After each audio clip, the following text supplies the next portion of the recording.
Welcome to How to Have Fun Cruising with Alice and Tommy T, another Bermuda must-see. That's right, the Crystal Caves. This is one beautiful cave system in Bermuda. That's right, we took Norwegian from Boston to Bermuda and we had a ball. So definitely hit the subscribe button, hit that like button, it would mean so much to us. And if you're not familiar with our channel, check out some of these other videos like the Gibbs Hill Lighthouse. That was truly remarkable, and we got some incredible views from the very top where people are typically not allowed. How about the Bermuda Aquarium Museum and Zoo? We were super impressed. Really great place to visit with kids and family, and 20 things to see in Bermuda on our sister channel, How to Have Fun Outdoors. That's right. And if you haven't seen it, we survived the Bermuda Triangle. That's right. We had to leave early. 27-foot waves, water that went above, that's right, the 13th floor. You definitely want to see that video. It is amazing. For sure, we've got a great one for you today, and you're going to love the 2022 Crystal Caves walkthrough and tour that we did. These caves are actually magical, beautiful, and come with a ton of history. This is Bermuda's one of their most awe-inspiring natural attractions. You'll have to go underground to these crystal caves, thought to be millions of years old. That's correct. And the awe-inspiring subterranean world has inspired everyone from Mark Twain to the creators of the Fragile Rock. That's right, folks. This thing goes back and back. 1.6 million years is what they claim. And in the spring of 1907, two Bermudian teenagers are playing a game on the island, a cricket supposedly, and one of the kids tosses a pitch to a bit too high, and naturally he runs after it, and the ball falls down a hole. That's right, that's how it was found, and the next thing you know, the Wilkinson family, owners of the property, decided, let's open up this cave to everyone. In 1908, they celebrated with the author of Adventures of Huckleberry Finn and the Adventures of Tom Sawyer. That's right, Mark Twain became one of the first tourists to descend into the Crystal Caves, and the rest is history. That's right, you descend 150 steps down to the bottom, 200 feet long. And what did Mark Twain say about it? We visited a wonderful cave, he wrote in a letter, the most beautiful cave in the world. And I have to tell you, we've done all kinds of cave videos. Check these videos out from all over the country, and we agree. This was a super cool cave, like nothing we've ever really seen before, and we had a great time. The Crystal Caves are really, truly tremendous, and we had a great time, as you can see here from the island where it's located, quite close to the aquarium and zoo, right in the center of the island. You want to get there early if you are taking off from the ship. It opens up at 9:30 and goes all the way to 4:35. You've got Fantasy Cave also. It's a little bit deeper, but looks different compared to Crystal Caves. But the amount of history in Crystal Caves, that would be our recommendation, all the way back from 1907. And believe it or not, it is truly special with all the water, crystal clear waters, and that's what it was named after, because you can actually see down 30 feet like it is 2 feet. It also has a famous movie that was actually Neptune's Daughter filmed there. So there's lots to see and do at this place. And again, 9:30 to 4:30. The last tour is right about 4 p.m. Definitely have good walking shoes to go up and down the stairs. It's not too bad, but if you're completely out of shape, you may think twice. So let's go ahead and get started. And we're going to show you these caves, and I think you will be impressed. It's a pretty cool little place to go.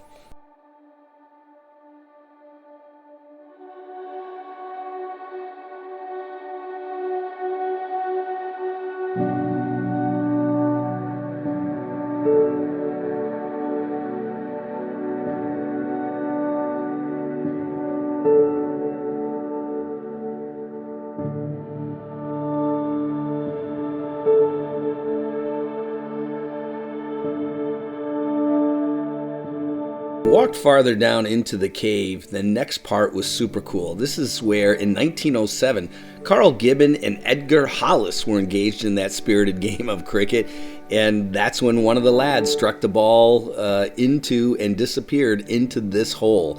So that's how it all got started. And then the Wilkinson family, as I mentioned, owners of the property, actually discovered the rest of the cave, and the rest is history. As you reach the bottom, they do a great job here because you start to see the crystal waters, but the lights are very dark, and they basically set you up with a little bit of the history of these caves. And then once they go through all of that, boom, the lights come on and you walk through these caverns over the top of the water. It is spectacular. It was actually found in 1907 by two teenage boys between the age of 13 and 14 years old. And one day they were playing cricket, and one of the boys hit the ball into the trees. When the boys went to go look for the ball, they found a hole.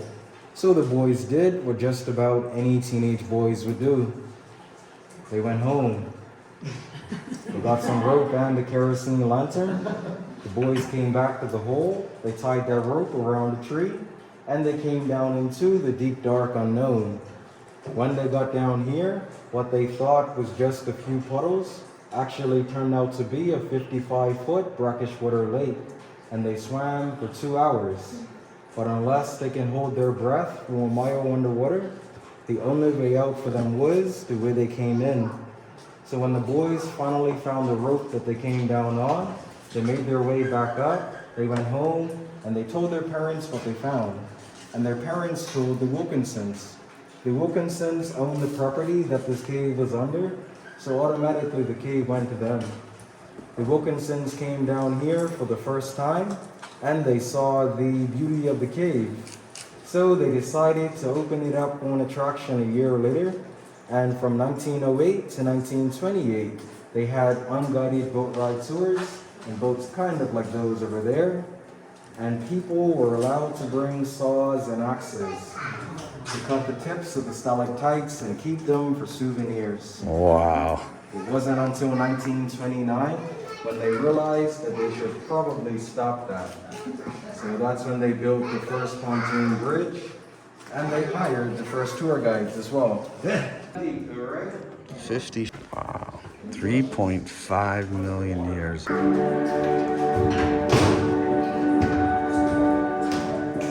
Just watch your head before you stand up, look up.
That's just the natural look of the water.